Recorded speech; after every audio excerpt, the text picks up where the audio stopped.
요한복음 16장. 내가 이것을 너희에게 이름은 너희로 실족하지 않게 하려 함이라.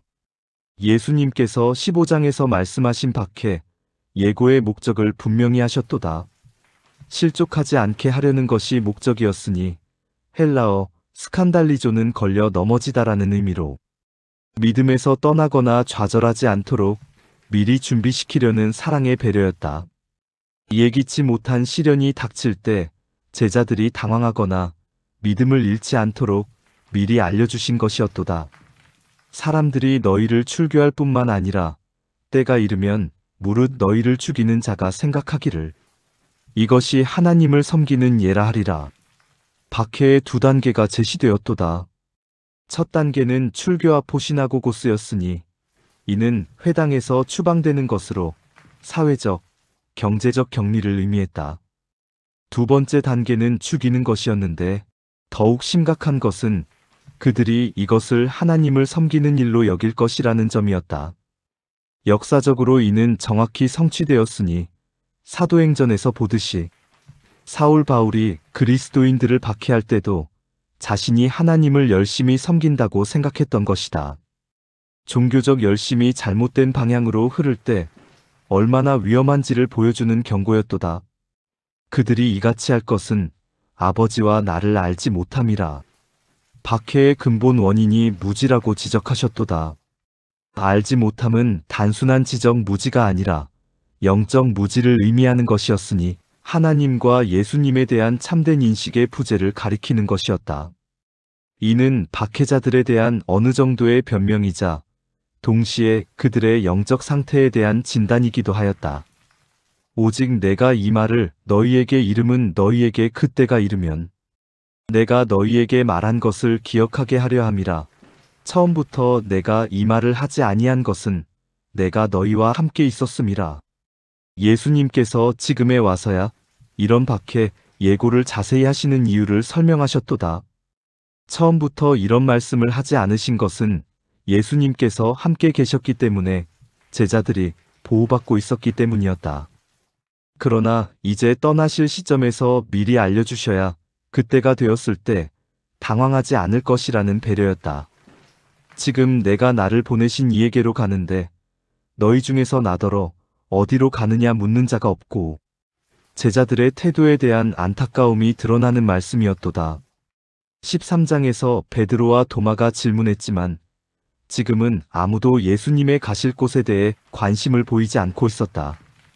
이는 그들이 자신들의 슬픔과 걱정에만 매몰되어 있었음을 보여주는 것이었다. 도리어 내가 이 말을 함으로 너희 마음에 근심이 가득하였도다. 예수님께서 제자들의 심정을 이해하고 계심을 보여주는 말씀이었도다.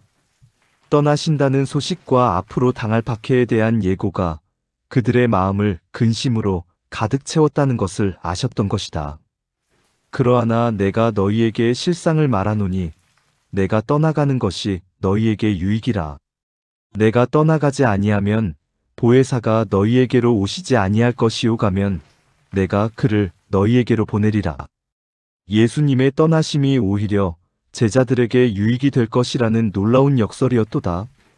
성육신하신 예수님은 시공간의 제약을 받으셔서 한 곳에만 계실 수 있었지만 성령님은 영이심으로 모든 믿는 자와 동시에 함께 하실 수 있었기 때문이다. 또한 성령님의 오심은 예수님의 십자가와 부활 사역이 완성된 후에만 가능한 것이었기에 예수님의 떠나심이 전제 조건이었던 것이다. 그가 와서 죄에 대하여, 의에 대하여, 심판에 대하여 세상을 책망하시리라. 성령의 삼중 사역이 제시되었도다. 책망하시리라는 헬라어 엘렌코는 단순한 비난이 아니라 확신시키고 깨우치고 드러내는 것을 의미했다. 성령께서 세상 사람들의 양심과 이성에 역사하셔서 영적 진리를 깨닫게 하시는 사역을 말씀하신 것이었다. 죄에 대하여라 함은 그들이 나를 믿지 아니함이요. 죄에 대한 책망의 구체적 내용이 설명되었도다. 모든 죄의 근본은 예수님을 믿지 않는 불신이라는 것이었다. 이는 도덕적 죄들보다 더 근본적인 죄로 하나님께서 보내신 구세주를 거부하는 것이야말로 가장 큰 죄라는 의미였도다. 의에 대하여라 함은 내가 아버지께로 가니 너희가 다시 나를 보지 못함이요. 의에 대한 책망이 설명되었도다. 예수님께서 아버지께로 가신다는 것은 그분의 의로우심이 하나님께 인정받으셨다는 증거였다. 만약 예수님이 죄인이셨다면 십자가에서 죽으신 후 부활하실 수도 승천하실 수도 없었을 것이다. 따라서 승천은 예수님의 완전한 의로우심에 대한 하나님의 인증이었던 것이다. 심판에 대하여라 함은 이 세상 임금이 심판을 받았음이라. 심판에 대한 책망의 내용이었도다. 이 세상 임금은 사탄을 가리키는 것이었으니 예수님의 십자가 사역을 통해 사탄의 권세가 이미 심판받고 패배했다는 것이었다. 이는 미래의 심판이 아니라 이미 이루어진 결정적 승리를 의미하는 것이었도다. 내가 아직도 너희에게 이를 것이 많으나 지금은 너희가 감당하지 못하리라. 예수님께서 더 많은 진리를 계시하고 싶으셨지만 제자들의 현재 상태로는 받아들일 수 없다고 판단하셨도다. 이는 점진적 계시의 원리를 보여주는 것이었으니 하나님께서는 사람의 수용 능력에 맞춰 진리를 계시하신다는 교육적 배려였다. 그러하나 진리의 성령이 오시면 그가 너희를 모든 진리 가운데로 인도하시리라. 그가 스스로 말하지 않고 오직 들으신 것을 말하며 장래일을 너희에게 알리시리라. 성령의 교사 역할이 구체적으로 설명되었도다. 모든 진리 가운데로 인도하시리라는 성령의 조명 사역을 의미하는 것이었다. 그리고 성령께서 스스로 말하지 않고 들으신 것을 말한다는 것은 삼위일체 하나님의 사역적 연합을 보여주는 것이었으니 성령께서도 독립적으로 행동하시는 것이 아니라 아버지와 아들과 완전한 일치 가운데 역사하신다는 의미였다. 장래일을 알리시리라는 예언적 계시에 대한 약속이었도다. 그가 내 영광을 나타내리니 내 것을 가지고 너희에게 알리시겠음이라. 성령 사역의 궁극적 목적이 예수님의 영광을 나타내는 것이라고 하셨도다. 성령께서는 자신의 영광을 추구하지 않으시고 오직 예수님을 증거하시고 영광스럽게 하시는 분이라는 것이었다. 이는 참된 성령의 역사를 분별하는 중요한 기준이 되기도 하였다. 무릇 아버지께 있는 것은 다 내 것이라.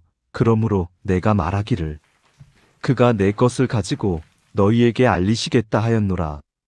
아버지와 아들 사이에 완전한 공유관계가 설명되었도다. 아버지께 속한 모든 것이 아들에게도 속하고 따라서 성령께서 아버지의 것을 가지고 계시하시는 것이 곧 아들의 것을 계시하시는 것과 같다는 의미였다. 이는 삼위일체의 신비로운 연합을 보여주는 중요한 진리였도다. 조금 있으면 너희가 나를 보지 못하겠고 또 조금 있으면 나를 보리라. 예수님께서 수수께끼 같은 말씀을 하셨도다. 첫 번째 조금 있으면은 십자가 죽음까지의 시간을 가리키고 두 번째 조금 있으면은 부활까지의 시간을 가리키는 것이었다. 그러나 제자들은 이 말씀의 의미를 이해하지 못했던 것이다. 제자 중에서 서로 말하되 나를 보지 못하겠고 또 조금 있으면 나를 보리라 하시며 또 내가 아버지께로 간다 하시는 것이 무엇이냐 하고 또 말하되 조금 있으면이라 하신 말씀이 무엇이냐? 무엇을 말씀하시는지 알지 못하겠노라 하거늘. 제자들의 혼란이 생생하게 묘사되었도다. 그들은 예수님의 말씀을 문자 그대로만 이해하려 했기에 더욱 혼란스러워했던 것이다. 조금 있으면이라는 시간적 표현에만 집중하여 그 영적 의미를 파악하지 못하고 있었다. 예수께서 그 묻고자 함을 아시고 이르시되 내 말이 조금 있으면 나를 보지 못하겠고 또 조금 있으면 나를 보리라 함으로 서로 문의하느냐? 예수님께서 제자들의 속마음을 아시고 먼저 말씀을 꺼내셨도다. 이는 예수님의 전지하심을 보여주는 것이기도 하고 제자들에 대한 세심한 배려이기도 하였다.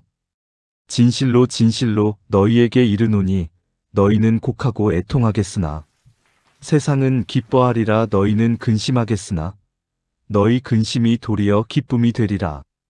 십자가 사건에 대한 예고와 동시에 위로의 약속이었도다. 제자들은 예수님의 죽음으로 인해 슬퍼하고 절망하겠지만 세상 사람들은 오히려 기뻐할 것이라고 하셨다. 그러나 이 슬픔은 일시적인 것이고 결국 부활의 기쁨으로 바뀔 것이라는 소망을 주셨던 것이다. 여자가 해산하게 되면 그때가 이르렀으므로 근심하나 아기를 낳으면 세상에 사람 난 기쁨으로 말미암아 그 고통을 다시 기억하지 아니하느니라. 해산의 비유를 통해 고통과 기쁨의 관계를 설명해 주셨도다. 해산의 고통은 매우 극심하지만 아기가 태어나는 기쁨은 그 모든 고통을 잊게 만든다는 것이었다. 이처럼 십자가의 고통 후에 올 부활의 기쁨은 모든 슬픔을 압도할 것이라는 약속이었다. 지금은 너희가 근심하나 내가 다시 너희를 보리니 너희 마음이 기쁠 것이요 너희 기쁨을 빼앗을 자가 없으리라. 부활 후에 경험하게 될 기쁨의 특성이 설명되었도다. 이 기쁨은 외부 환경에 좌우되지 않는 것이며 아무도 빼앗을 수 없는 영원한 성질의 것이라고 하셨다. 이는 부활 생명에 기초한 기쁨의 영속성을 보여주는 약속이었도다. 그날에는 너희가 아무것도 내게 묻지 아니하리라. 진실로 진실로 너희에게 이르노니 너희가 무엇이든지 아버지께 구하는 것을 내 이름으로 주시리라. 그날은 부활과 성령 강림 이후를 가리키는 것이었다. 그때가 되면 많은 것들이 분명해져서 지금처럼 질문할 필요가 없을 것이며 기도에 있어서도 새로운 차원이 열릴 것이라고 약속하셨다. 내 이름으로 기도하는 새로운 기도의 길이 열릴 것이라는 것이었도다. 지금까지는 너희가 내 이름으로 아무것도 구하지 아니하였으나 구하라 그리하면 받으리니 너희 기쁨이 충만하리라. 지금까지 제자들은 예수님의 이름으로 기도하는 것에 대해 완전히 이해하지 못했지만 앞으로는 그런 기도를 통해 충만한 기쁨을 경험하게 될 것이라고 약속하셨도다. 응답받는 기도의 기쁨과 하나님과의 교제의 기쁨을 말씀하신 것이었다. 이것을 비사로 너희에게 일렀거니와 때가 이르면 다시 비사로 너희에게 이르지 않고 아버지에 대한 것을 밝히 알리리라. 지금까지는 비유와 상징으로 말씀하셨지만 앞으로는 더욱 분명하고 직접적으로 계시해 주실 것이라는 약속이었도다. 이는 성령의 조명을 받아 영적 진리를 더 명확하게 깨닫게 될 것을 의미하는 것이었다. 그날에 너희가 내 이름으로 구할 것이요 내가 너희를 위하여 아버지께 구하겠다 하지 아니하노라. 이 말씀이 예수님의 중보 기도 사역을 부인하는 것처럼 보일 수 있지만 실제로는 제자들이 직접 하나님께 나아갈 수 있는 새로운 관계가 열릴 것을 의미하는 것이었다. 물론 이것이 예수님의 중보 없이 가능하다는 뜻은 아니었고 예수님의 중보 사역이 너무나 완전해서 마치 직접 하나님께 나아가는 것 같은 자유로운 접근이 가능해진다는 의미였도다. 이는 내가 아버지께로부터 나와서 세상에 왔고 다시 세상을 떠나 아버지께로 가는 줄을 너희가 믿었으므로 아버지께서 친히 너희를 사랑하심이라. 하나님 아버지께서 제자들을 사랑하시는 이유가 설명되었도다. 그들이 예수님을 사랑하고 예수님의 신적 기원을 믿었기 때문에 아버지께서도 그들을 사랑하신다는 것이었다. 이는 예수님에 대한 믿음과 사랑이 하나님과의 관계에서 얼마나 중요한 요소인지를 보여주는 말씀이었도다. 제자들이 말하되 지금은 밝히 말씀하시고 조금도 비사로 아니하시나이다. 지금에야 우리가 주께서 모든 것을 아시고 또 사람의 묻기를 기다리시지 않는 줄 아나이다. 이로써 주께서 하나님께로부터 나오신 줄 믿나이다. 제자들이 마침내 예수님의 신성과 전지하심을 고백하게 되었도다. 그들은 예수님께서 모든 것을 아시고 질문을 받기 전에 미리 대답해 주시는 것을 보며 그분이 하나님께로부터 오신 분임을 확신하게 되었다고 고백했다. 예수께서 대답하시되 이제는 믿느냐 보라 때가 이르렀도다. 너희가 각각 제 곳으로 흩어지고 나를 혼자 둘 때가 왔도다. 그러나 내가 혼자 있는 것이 아니라 아버지께서 나와 함께 계시느니라. 제자들의 믿음 고백에 대해 예수님께서 현실적인 예고를 하셨도다. 그들이 지금은 믿는다고 하지만 곧 시험이 닥치면 모두 도망가고 자신을 혼자 둘 것이라고 예고하셨다. 이는 겟세마네에서 제자들이 모두 도망간 사건을 미리 말씀하신 것이었다. 그러나 예수님께서는 진정으로 혼자가 아니라 하나님 아버지께서 함께 하신다고 위로받으셨던 것이다. 이것을 너희에게 이름은 너희로 내 안에서 평안을 누리게 하려 함이라. 세상에서는 너희가 환난을 당하나 담대하라. 내가 세상을 이기었노라. 요한복음 14-16장에 걸친 고별 설교의 대단원이 되는 장엄한 선언이었도다. 예수님께서 이 모든 말씀을 하신 목적이 제자들로 하여금 내 안에서 평안을 누리게 하려는 것이라고 하셨다. 세상에서는 환난이 불가피하지만 예수님 안에서는 평안이 가능하다는 것이었다. 그리고 마지막에 담대하라는 명령과 함께 내가 세상을 이기었노라는 승리 선언으로 마무리하셨다. 이는 아직 십자가도 치르지 않으신 상황에서 하신 말씀이었지만 하나님의 관점에서는 이미 승리가 확정된 것으로 보신 것이었도다. 과거형 이기었노라는 니케카는 이미 완성된 승리를 의미하는 것이었으니 이는 모든 고난받는 성도들에게 주시는 확실한 승리의 보장이었다. 이로써 요한복음 16장은 성령의 사역에 대한 상세한 설명과 제자들이 경험하게 될 고난과 기쁨에 대한 예고, 그리고 기도에 대한 새로운 차원의 약속으로 가득한 장이었다.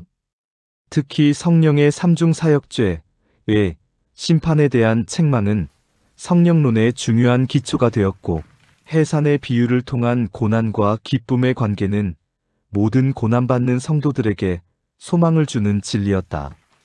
마지막에 내가 세상을 이기었노라는 선언은 모든 환난 중에 있는 그리스도인들에게 궁극적 승리의 확신을 주는 영원한 위로의 말씀이었도다.